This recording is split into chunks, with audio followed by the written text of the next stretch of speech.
Саламатсыздарбы көрөрмандар, сиздер менен кечки студия программасында кездешип жатабыз. Кызматыңыздардан Нуржамал Баргыбаева болом. Биз бүгүн сөз кыла турган тема шайлоо мыйзамындагы өзгөрүүлөр. Тагыраагы Кыргыз Республикасынын президентин жана Жогорку Кеңештин депутаттарын шайлоо жөнүндө конституциялык мыйзамга өзгөртүү киргизилип, ага өлкө башчысы Садыр Жапаров кол койгон болчу.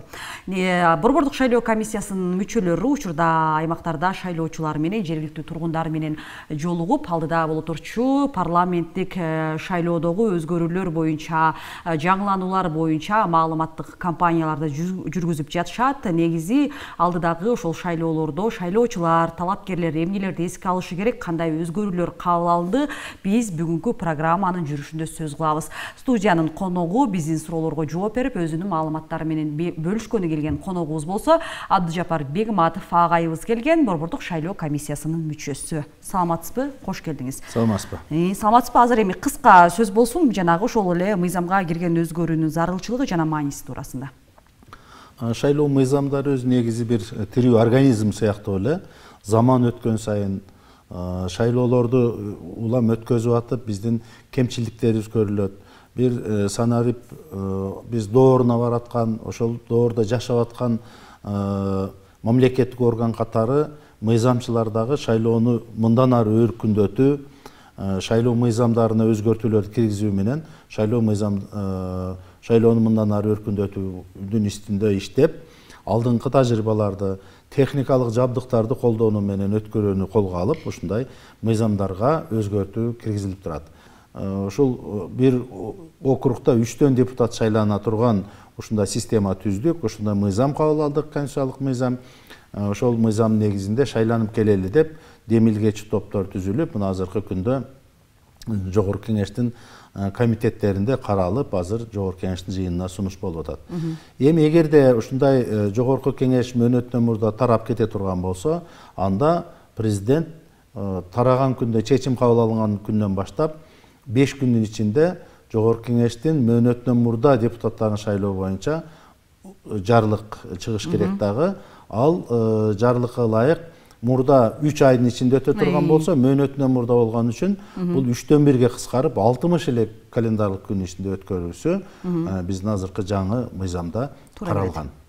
Анан жана парламент мөөнөтүнөн мурда таркатуу маселесине токтолбодуңузбу? Бүгүн гана жана айтылды, эми 32 депутаттын демилгеси жана парламенттик комитетте колдоо тапты деп. Анан эми эл арасында дагы жанагы ар түрдүү жагдайлар айтылып жатат го, парламент өз мөөнөтүнөн мурда таркайт, эмне үчүн деген сыяктуу. Анан эми бул жерде жанагы ошол жалпы маалыматтарга токтоло турган болсок, зарылчылыктар катары президенттик шайлоо жана Жогорку Кеңештин депутаттарын шайлоонун мөөнөтүнө байланыштуу өзүн өзү таркатуусу зарыл деп дагы эксперттик топтор өздөрүнүн ошол ойлорун билдирип жатышат. Сиз буга эми ошол Борбордук шайлоо комиссиясынын мүчөсү катары эмне дейсиз? Туура айтасыз. Бизде шайлоолорду улам мурда билсеңиздер, улам эле шайлоо өткөрө берчү элек. 1 айдан кийин эле дагы 2 айдан кийин ушинтип шайлоо өткөрө берет элек. Бир депутат чыгып кетет эле, анын ордуна кайра шайлоо өткөзөт элек. Ошентип шайлоону бат-бат өткөрүп, ушундай бир баягы шайланган депутаттар 5 жылга шайланат да. Анан алардын мөөнөтү дагы кээ биркисиники аз болуп калып атат. Ошон үчүн ушундай бир система менен, бир мөөнөт менен келели деген ой менен, анан жаңы эле биз белгилеп өткөндөй мыйзамга өзгөртүү киргизилди. Ошол өзгөртүү киргизилген өзгөртүүгө шайкеш келели, ошону менен бир кадам таштайлы деген ой менен ушундай сиз белгилеп өткөн демилгелүү топ түзүп чыгып, алар сунуш кылды. Эми эгерде зарылчылыкты айта турган болсок, президенттик чын эле сиз коомчулукта айтылып жүрөт, президенттик шайлоо менен президенттик шайлоо мына 27-жылы январда өтүш керек. Парламенттик шайлоо 26-жылдын аягында өтүш керек. Алардын экөөнүн мөөнөттөрү дагы жакын болуп калды. Мисалы, парламенттик шайлоо үгүт иштери жүрүп аткан убакта анда президенттик шайлоо дайындалыш керек болуп калат. А президенттик шайлоодо мыйзам боюнча сиздер билесиздер, бул Жогорку Кеңеш дайындайт. Датасын койгондо Жогорку Кеңеш коет. Ошон үчүн бири-бири менен мындай бир наклад болуп калды, бири-биринин үстүнө болуп калган үчүн анан эми бир шайлоону бүтүрүп, анан кадыр эсе кийинки кадамдарга баралы деген ой менен ушундай жүйө менен депутаттардын бир тобу ушул өзүн өзү таркатуу жөнүндө чечимге демилгечи болуп чыгышты. Азыр эми бир маселени тактасак, азыр эми жанагы 32 депутаттын демилгесин парламент комитети колдоду. Андан ары кандай этаптар болуп, ошондо болжолдуу парламенттик шайлоо, келерки шайлоо кайсыл айларга барып калышы мүмкүн? Эми бүгүнкү парламенттин комитетинин бүгүнкү колдогонун эске алсак, анда эртең же бүрсүгүн парламенттин жалпы жыйынында бул комитеттин чечими каралыш керек. Эгерде айтсак, эртең же бүрсүгүн ушу таратуу жөнүндө, мөөнөт номерде таратуу жөнүндө парламент чечим кабыл алса, бул эми 25-ни ойлойлу, 24-н ойлойлу. Ошондо биздин мыйзам боюнча президент 5 күндүн ичинде указ жарыялаш керек. Парламенттик шайлоону мөөнөт номерде дайындоо боюнча.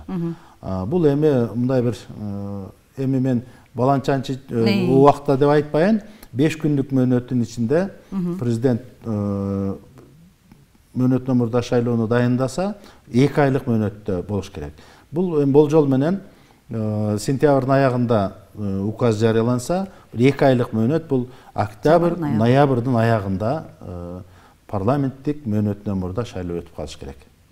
Анан негизде ошол жанагы эми 90 депутат жанагы ар бир өзүнчө бирден өзүнүн мандатын көрсөтүү аркылуу өзгөчөлүгүнө да токтоло кеттиңиз го жогоруда. Анан бул жерде дагы бир маанилүү жагдай, эмне үчүн жана мыйзамга өзгөртүүлөр киргизилди дегенде, эми жанагы кайра шайлоо өткөрүү болгон чыгымды азайтуу максатында дагы бир депутат мандатынан убактылуу ажыратылса, депутат креслодон четтетилсе, анда кайра шайлоо өткөрүлбөй, кийинки жанагы запастагы дейличи көп добуш алган талапкер депутат болуп келет деп дагы айтылды. Ошол боюнча дагы.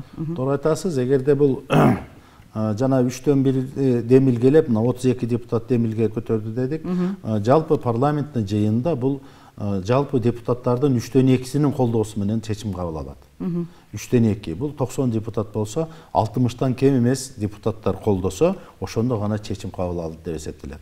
Ошол убакта парламент аракеттеги парламент өзүн өзү таркатуу жөнүндө чечим кабыл алды деп айтса болот.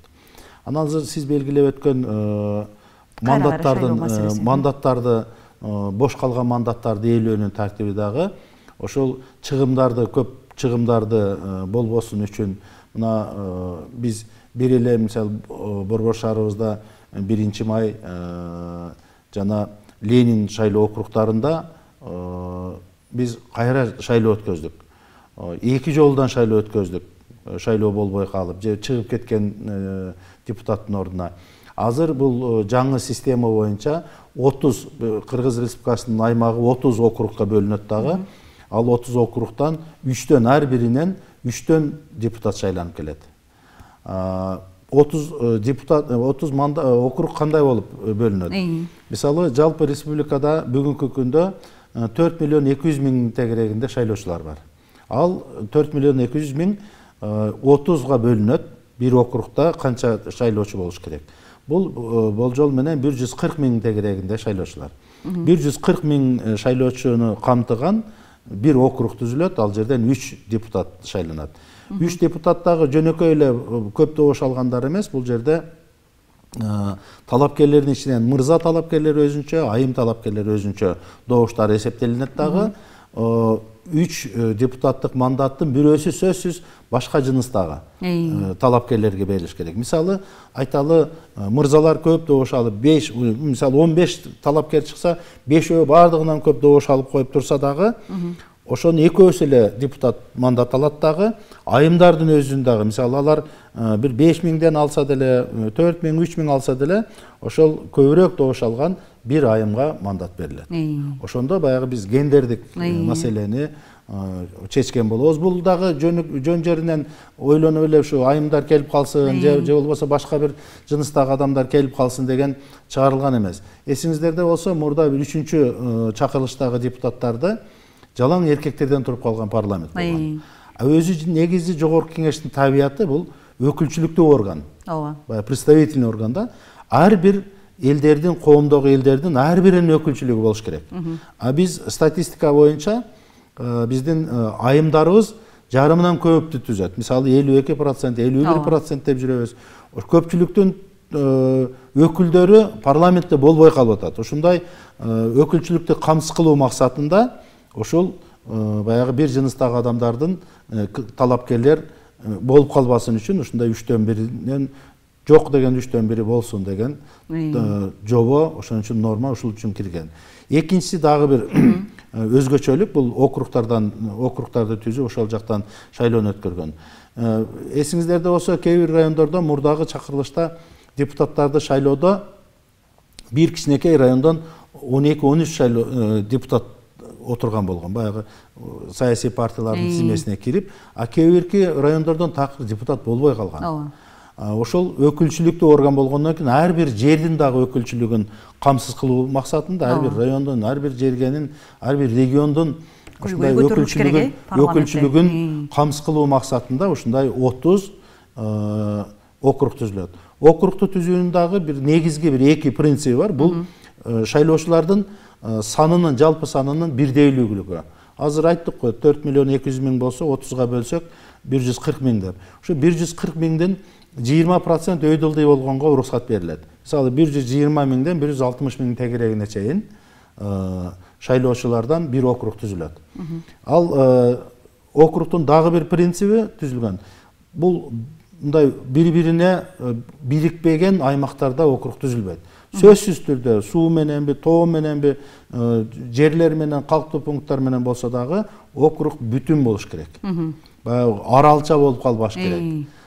Бир анклав болуп калбаш керек. Ошондой негизги бир принциптер бар. Ошол принциптерди колдонуу менен ушундай округтар түзүлөт.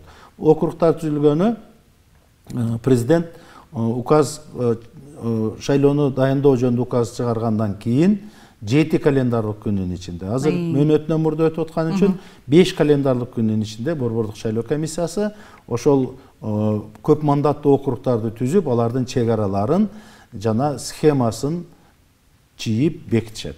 Демек азыр округ 30 шайлоо округу жана тактала элек, чек аралары. Азыр түзүлө элек азыр. Анан негизи ошол жогорку кеңешке аттанган талапкерлерге дагы жанагы статусу боюнча өзгөртүүлөр кабыл алынганы айтылды. Буга чейин кыргыз тилин сөзсүз билиши керек десе, кайра эртеси маалымат чыкты. Жок, талапкерлер кыргыз тилин сөзсүз билбеши керек деп Эдил Байсалов өзүнүн маалыматын берип жүрөт. Анан мисалы соттуулугу бар жарандар талапкер боло албай тургандыгы да айтылды. Негизи азыр эми кимдер талапкер болуп жогорку кеңешке депутат боло алат? Эми мен кимдин эмне деп айтканын билбейм, бирок мыйзамда так талаптар бар. Талапкер боло турган кишиге так талаптар бар. Бул Кыргыз Республикасынын жараны болуш керек эң биринчи. Андан кийин пассивдүү шайлоо укугу болуш керек. Бул пассивдүү шайлоо укукка качан жарандар ээ болот? 25 жашка толгондо пассивдүү шайлоо укугуна ээ болот. Андан сырткары бул камактарда, соттун өкүмү менен камактарда отурган жарандар, алардын пассивдүү шайлоо укугу жок. Мындан сырткары сиз белгилеп өттүңүз, мурда соттуулугу, мурда соттолгон болсо, соттуулугу алып салынса же жоюлган болсо, анда ал жаран талапкер катары каттала алат эле. Азыр мурда соттуулугу болуп, ал алып салынса да, жоюлса дагы шайлоого талапкер катары каттала албайт. Бул талаптардын дагы бириси. Андан сырткары дагы бир талап, бул талапкерге коюлчу талаптардын бири.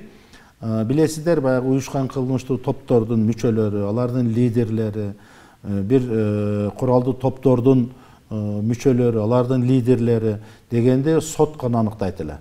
Сот ошондо ярлык берет эле да, бул уюшкан кылмыштуу топтун мүчөсү, же уюштуруучусу, же лидери, же ошол мүчөсү деп. Азыр болсо ошо соттун чечиминин негизинде гана бир ал статустардан, айрым статустардан айрылат эле. Азыр болсо оперативдүү, биздин укук коргоо органдарында оперативдүү учет бар. Ошол учетто тургандар дагы азыр талапкер катары каттала алышпайт. Борбор шайлоо комиссиясына арыз бергенден кийин биз ошо тиешелүү мамлекеттик органдарга түндүк системасы аркылуу биз запросторду жөнөтөбүз. Ал запросторго ушундай соттуулугу бар, жоюлган, бирок алып салынган десе деле андайлардагы талапкер катары каттала албайт. Же болбосо жана уюшкан кылмыштуулук топтун мүчөлөрү деген оперативдүү учетто тургандарды дагы шайлоо комиссиялары талапкер катары катталбайт. Мындан сырткары дагы бир коюлган талап, акыркы 5 жылда республиканын аймагында жашаш керек. Ал талапкер.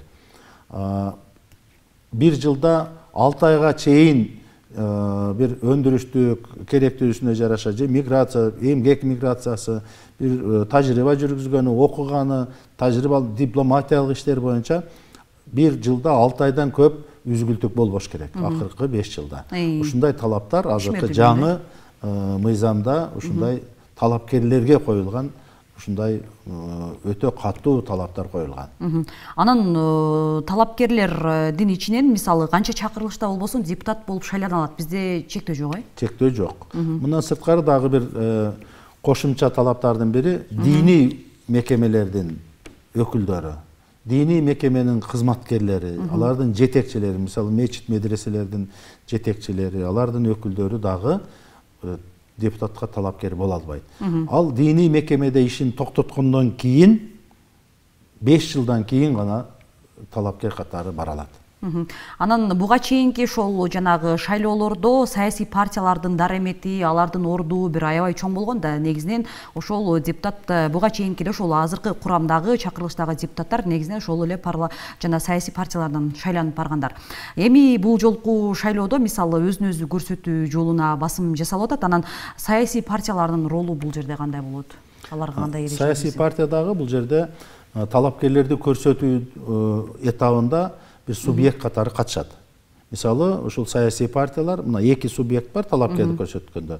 Бири саясий партиялар аркылуу, экинчиси талапкерлер, жарандар өзүн өзү көрсөтүү жолу менен. Саясий партиялар ар бир шайлоо округга бирден гана талапкерди көрсөтө алат. Мисалы, bir саясий партия 15 округга көрсөтсө, же болбосо дагы бир партия 30 округдун бардыгына көрсөтсө, бирден гана көрсөтөт. Мисалы, ар бир округга бирден көрсөтөт. Бирок ошондо дагы бир баягы катуу талаптардын бири гендердик дагы маселени эске алыш керек. 70%дан көп, мисалы 30 талапкерди көрсөтүп атса, анда 10-ун сөзсүз башка жыныстагы жаранды көрсөтүш керек. 20-сы башка болсо, 10-у башка. 15-ти көрсөтсө, 5-и башка, 10-у башка болуш керек да.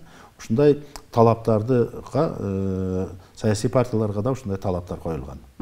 Анан ошол талапкер жана депутат болушуларга жанагы шайлоо күрөөсүндө дагы ошол эле учурда үгүт насаатчыларына дагы бир өзгөртүүлөр суммасы саны жагынан киргизилди. Туура айтасыз, талапкерлерге мурда биз шайлоо күрөөсү дейт элек, залог коюлат эле, 100 000 сом мөлчөмүндө. Азыр ал шайлоо күрөө деп айтылбайт, ал төлөм деп айтылат, взнос деп айтылат. Жана 300 000 сом мөлчөмүндө. Саясий партия мисалы 10 талапкерди көрсө, ар бирине 300 000ден төлөм коюш керек, взнос төлөш керек. Талапкер өзүн өзү көрсөтсө дагы, ал дагы барып 300 000 сом мөлчөмүндө төлөм төлөп туруп, анан кийин шайлоого талапкер катары каттала алат. Ал мурда мисалы ошол 100 000 сомдон күрөө койгондо, шайлоо бүткөндөн кийин добуш берүүгө катышкан шайлоочулардын 5%-ын добушун алса, ал сумма кайтарып берилчү эле. Азыркы убакта шайлоого катышам деп бел байлап чыктыңбы, шайлоо төлөмүн төктүңбү 300 000 сомду, бүттү. Ал шайлоонун жыйынтыгына, добуш берүүнүн жыйынтыгына карабай эле ал кайтарылбайт. Талапкерлер, жеке талапкерлерге дагы, саясий партиядан көрсөтүлгөн талапкерлерге дагы ошол төлөнгөн төлөм 300 000 сом кайтарылып берилбейт. Эч кандай мезгилде. Кандай добуш алса, канча добуш албаса, карабай төлөм кайтарылбайт. Анан эми жанагы шайлоочуларга түзүлгөн шарттар боюнча да токтоло кетели. Бул жерде негизги биз маалыматка көңүл бурсак, аралыктан добуш берүү жарыяны ишке ашат деп жатабыз. Анан ушул маселеге токтоло кетсеңиз, мисалы мен шайлоо жана каттоого турган жеримен башка жактан добуш берсем, анда менин добушум кайсыл тараптан эсептелинет, ошол маселелерге? Туура айтасыз, мен буга эгерде уруксат болсо мен кененирээк жооп бергим келип атат. Эсиңиздерде болсо биз бул шайлоо системага техникалык жабдыктарды кошкону бир топ биздин шайлоонун өткөрүлүшү тазарып, айкындуулук болуп, шайлоо процессинин катышуучулары элдерибиз шайлоонун анықтығына ишеним пайда болды да. Мурда ишеним азайып кеткен. Кейін біз ушул техникалык жабдыктарды, автоматтык эсептегич урналарды, башка идентификация өткөрчү биздин жабдыктарды кошкону биздин шайлоо таза өттү деп шайлоо процессин катышуучулары кадыресе ишенди. Мурда эсиңиздерде болсо бир принтер өзүнчө bir çek çıkarıp berүүчү, bir identifikasiyaçı barmaktын izin tekşerүүчү жабдык өзүнчө, веб камера өзүнчө, принтер өзүнчө, bir экран, монитор өзүнчө ушундай болчу эле да. Азыр биз ошолордун баардыгын комбинировать этип, кошуп, аралаштырып bir жабдык алганбыз. Ошол жабдык азыр бүт баардык процессти ушул жабдык аркылуу болот. Мисалы, мурда шайлоо бюллетендери басмаканадан атайын кагаздарга басылат эле. Жөнөкөй эле кагаз эмес, атайын кагаздарга бастырылып, шайлоочулардын санына жараша. Мисалы, 4 миллиондон ашуун шайлоочу болсо, ошончолук бюллетен бастырылып, жер-жерлерге жеткизилет эле. Анан шайлоочулардын катышуусу сиз белгилеп өткөндөй 30%га жетпейт эле. Анан биз 70 калган 70% бюллетендерди жокко чыгарылат элек. Жокко чыгат. Канча чыгым? Ошоларды эске алып, азыр ошондой комбинированный бир биздин жабдык бар, техникалык жабдык. Ошол жабдык бардык кызматтарды аткарат. Ошондо бюллетен чыгара албай эле? Бюллетенди биз басмаканадан даярдабайбыз, ошол жерде өзүнүн принтери бар. Ошо бармак изи менен идентификация кыла турган, адамдын жүзүнүн параметрлери менен идентификация кыла турган, паспорттун баягы штрих-код менен идентификация кыла турган ушундай бүт функциялар ошол жерде. Бир эле техникалык жабдыкта ошолор бар. Бардык кызмат аткарат. Сиз ошол келип, мисалы идентификация өткөндөн кийин автоматтык түрдө бул жактан чек чыгат. Сиз каттоодон өттүңүз деген. Ошол эле убакытта бюллетен да басып чыгарылат. Бюллетен албетте баягыдай чоң бюллетен болбойт, бир аз кичирээк бюллетен болот. Ошондой атайын термо кагаз менен ушундай бюллетендерди басып чыгарат. Эми сиз жана белгилеп өткөндөй, аралыктан добуш берүү дагы азыр бүгүнкү күндүн талабы болуп атат. Биздин республикада биздин жарандарыбыз ички жана тышкы миграцияда жүргөн жарандарыбыз бар. Алардын конституциялык укугун камсыз кылуу боюнча мыйзамчылар, шайлоо комиссиялары ушундай аракет кылып атат. Ар бир биздин Кыргызстан жараны каерде жүрбөсүн, каерде катталганына карабай жүрбөсүн, алардын ушу добуштарын, шайлоого болгон конституциялык укугун камсыз кылуу боюнча иш аракеттерди жүргүзүп жүрөбүз. Буга ылайык мына аралыктан добуш берүү. Буга чейин биз Жети-Өгүздүн Саруу деген айылдык кеңешинде пилоттук өткөзгөнбүз. Андан кийин Баткенде 3 айылдык кеңештин депутаттарынын шайлоосунда Актатыр, Аксай, Самаркандек деген айыл кеңештеринин депутаттарынын шайлоосун өткөзгөнүбүздө дагы ошол биз азыркы бүгүнкү алдыңкы деген тажрыйбаларды колдонгонбуз. Аралыктан электрондук добуш берүүлөрдү уюштурганбыз. Биздин жабдыктардын мүмкүнчүлүгү ошол аралыктан добуш берүүнү уюштурганга, өткөзгөнгө даяр экен. Биз ошолго ылайыкташтырып азыркы күндө программалык камсыздоону даярдадык. Башкача айтканда, биздин жарандарыбыз кайсыл жакта жүрбөсүн добуш берүүгө катыша алат. Мурда добуш берүүгө катышуучу мисалы бир райондун шайлоочусу Бишкекте, Чүйдө же башка жерде Америкада жүргөн болсо, алар келип сөзсүз түрдө ошол жерге арыз берип катталыш керек эле. Консулдук учетко туруш керек эле, эгерде чет жакта жүргөн болсо. Республиканын ичинде жүргөн болсо, алар дагы өзүнчө учетко туруп, тизмеге киришип, ушинтип болчу эле. Азыркы күндө бүгүнкү биздин мыйзамдык талаптар бул боюнча атайын чечим Борбордук шайлоо комиссиясына сунуш катары президенттин указында көрсөтүлөт. Аралыктан добуш берүүнү уюштургула деген. Ошондо бизден азыр бүгүнкү күндө уюштурууга мүмкүнчүлүгүбүз бар. Кайсыл жерде жүрсө дагы биздин Кыргызстандын паспорту менен жараны келип идентификация өтсө, тизмеде ал базада турат. Өткөн болсо, мисалы сиз мына Кара суунун бир айылында учетуңуз ошол жакта турат. Пропискаңыз мындай элге түшүндүрүп болуш үчүн пропискаңыз ошол жакта. Өзүңүз Ош шаарында турасыз. Сиз Ош шаарынын кайсы бир эмесине барып, участкасына барып өтө аласыз. Бир гана ошол өзүңүздүн округда гана башка участкада өтө албайсыз. Ал округтан сырткары жерде, башка жерде, кайсыл жерде болсо дагы сиз барып паспортуңузду бергенде, сиздин катталган жериңиздеги бюллетендерди чыгарып берет. мисалы сиздин ошо Кара Сууда катталган жериңиз Кара Суу эле, ошол жердеги талапкерлер, катталган талапкерлердин бюллетени ошол жерде чыгып берет. Демек ошол жердеги талапкерлердин бирине добуш бере алат. Ошол сиз өзүңүз тааныган, өзүңүздүн жериңизге, элиңизге күйө турган талапкерлерге добуш бере аласыз. Мисалы Америкада деле бир шайлоо участкада ар бир Кыргызстандагы 30 округтан жарандары болгон болсо, мисалы, ар бири келсе, ар бирине өзүнүн катталган жериндеги бюллетендерди басып чыгарып берет. Анан өзү ушу жерине, өзү катталган жерге күйө турган, ошол жердин шартын билген талапкерге добуш берилат. Буга чейин андай мүмкүнчүлүк жок эле. Ошон үчүн дагы мисалы чет жакта бизде ички жана тышкы миграциянын деңгээли аябай жогору. Мисалы Оштун айланасына биздин жарандар көпчүлүк эле райондордо бүт келип ошол жакта жайгашкан, баткендиктер деле башка. Анан көпчүлүгү Чүйдүн бооруна ошо иш менен окуганы, башка ошентип студенттер бар. Алар да ошентип эме болгон, бирок алардын мүмкүнчүлүгү, мисалы элестетип көрүңүз, Бишкекте бир студент Лейликте өзү каттоосу турса, анан шайлоо күнү ошол жака барып добуш бергенин элестетип көрүңүз.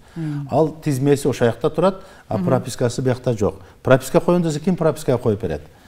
Ал мүмкүнчүлүгү жок. Ошон үчүн азыркы күндө мисалы ошо Лейлектик студент келип паспорту менен катталган жери менен сураса, ошол Лейлектен өзүнүн талапкерлигин каттоодон өткөргөн талапкерге добуш бере алат. Ошонун бюллетенин чыгарып берет. Биздин азыр ошо техникалык жабдыктардын мүмкүнчүлүгү ушундай. Биз ушуну менен ушул аралыктан добуш берүү менен чет жактагы республиканын ичинде жүргөн ички жана тышкы миграцияда жүргөн биздин жарандардын шайлоого болгон конституциялык укугун камсыз кылууга багытталган иш аракеттер бул. Демек эми бул таптакыр эле жаңычылдык болуп жатпайбы? Жана добуш берүү жараяны. Эми сиз айткандай, биз буга чейин бир канча этаптан өтүп, атайын бюллетенге кол коюп, жана биометрикалык каттоонуну өтүп, азыр эми бардык эле жараян бир эле аппараттын жардамы менен болуп атат. Ал үчүн жанагы атайында окутуулардан өтүп жатса керек, жана шайлоо участкаларында иштегендер.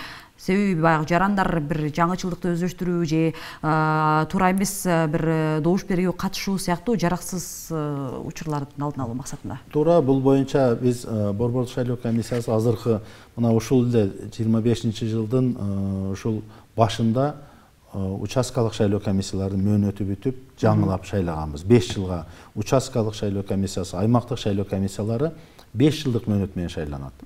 Борбордук шайлоо комиссиянын мүчөлөрү да 5 жылдык мөөнөт менен шайланат.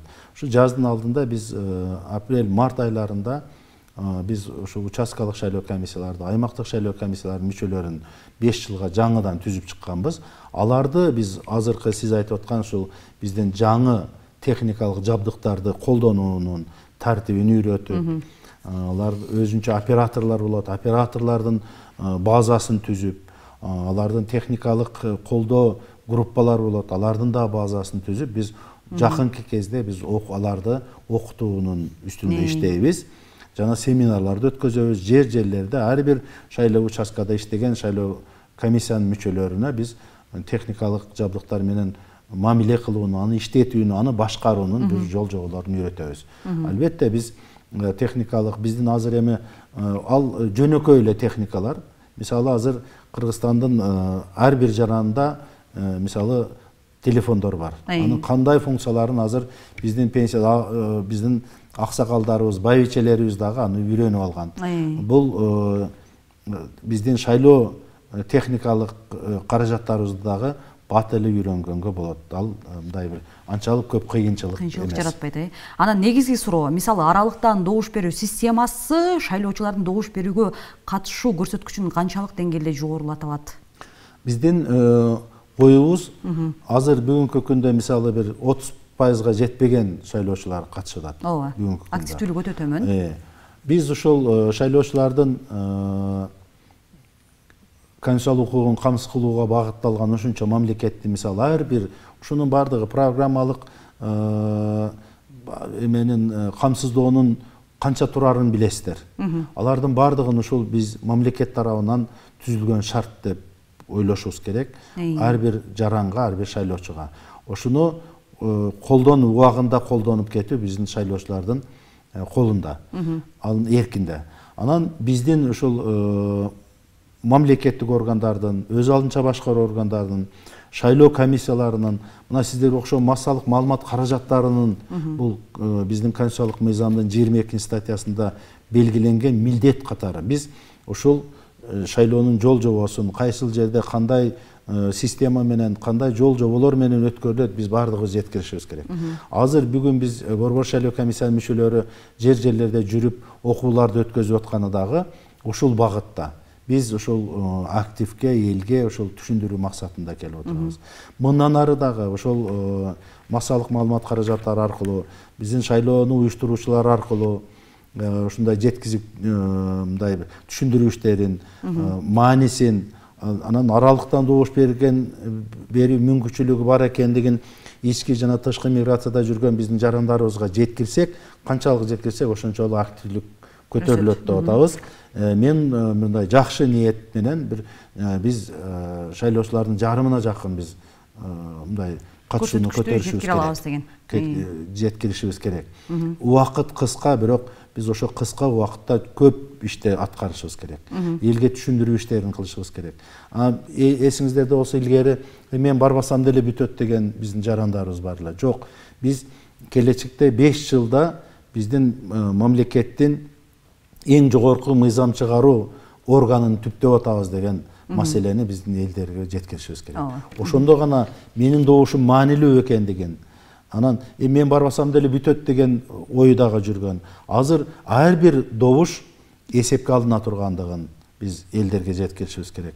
Мурдагыдай бирөөгө бирөө добуш берип кое албайт экен жеткиришибиз керек. Ошондо бир шайлоочу, бир добуш бар экендигин биз элге жеткиришибиз керек. Ошондо менин оюмча биздин коомдо жарандарыбыз мындай аябай активдүү биздин коомубуз бар. Биздин социалдык тармактар аркылуу биз ушундай маалыматтарды таратабыз. Буюрса биз атайын роликтер даярдап атабыз. Ошол роликтер аркылуу дагы биз бул шайлоого катышууну жогорулатууга биз багытталган бир топ иш-чараларды аткарабыз. Сизге рахмат, ыраазычылык билдиребиз. Эфирге келип, ошол эле жана шайлоо мыйзамындагы өзгөртүүлөр, анын ичинде ошол негизги бир жана бөлүктөрүнө маани берүүчү жагдайларга токтолуп, өзүңүздүн ошол маалыматтарыңыз менен бөлүшкөнүңүз үчүн, урматтуу көрөрмандар, бизде бүгүн конокто Абдыжапар Бегматов агайыбыз болду, Борбордук шайлоо комиссиясынын мүчөсү. Ооба, эмне үчүн биз шайлоо мыйзамындагы өзгөртүүлөр боюнча бүгүн сөз кылдык? Анткени буга чейинки шайлоолордо дагы эфирибиздин жүрүшүндө сөз кылгандай, шайлоочулардын жана катышуу санынын төмөндүгү, ошондой эле кайра шайлоодогу жана чыгашалар, анан ошол эле жана бюллетендердин жараксыздыгы, ал жерде кеткен каражаттар. Борбордук шайлоо комиссиясынын өкүлү айтып өткөндөй, эми баягы шайлоо процессиндеги кемчиликтерди бара-бара оңдоп, ошого ылайык өзгөртүүлөр киргизилип жаткандыгы айтылды. Эң негизгиси жагдай келерки эмки боло турган парламенттик шайлоодо жана талапкерлердин дагы атайын 30 округ түзүлүп, 90 депутат шайланып келет. Бул жерде негизинен көбүрөөк жана өзүн өзү көрсөтүү жолу менен депутат болуп баруучу талапкерлерге ыйгарым укуктар, көбүрөөк мүмкүнчүлүктөр берилип жатат десек туура болот. Биз мына ушу менен бүгүнкү программабызды жыйынтыктайбыз. Кайрадан көрүшкөнчө сак саламатта калыңыздар.